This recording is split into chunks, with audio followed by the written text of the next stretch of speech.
Kita semata. Allahu Akbar. Nanti kata Allahu Akbar. Iya. Wiritu barnotaati markazni alhuda hunduma hawasa hantika fi gudda dalota lenkise karuda barbada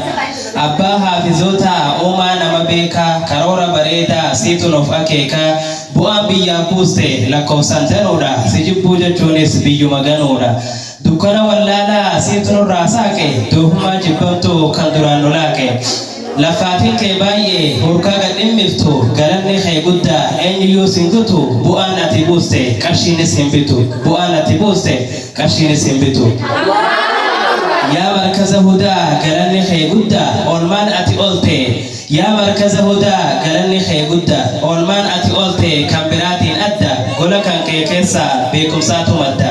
haalli jireenya kee ana gaddisiise ijoollee baay'ee kana siitu maddisiise daandii namaaf tolu situn nu qabsiise daandii namaaf tolu situn nu qabsiise Allahu Akbar hojii kee jireenyi hedduudha gargari garuu abbaan biyyaa si ta'uu kee bari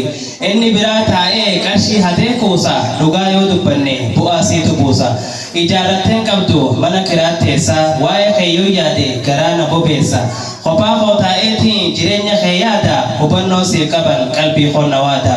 madda harashillee kunooti barsiise shamarraniif haawwan biyyatoo Khadija fakkeesse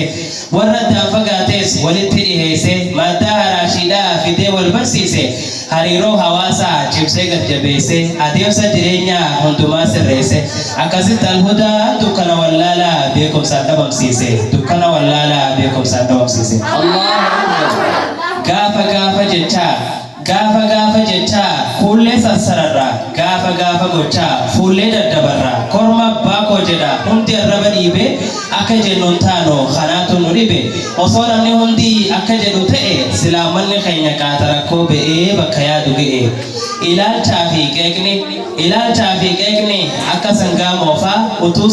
isaaniif yaaddu sinjaan kun doofaa dhaamsa tokkoon qabaa osoo naaf dhageesse warri dhaabbattullee namuutu gatteesse dhaamsi kootees kana adiif diimaan qabuuti caba walii okkolaan dhaamsa fayyadamaati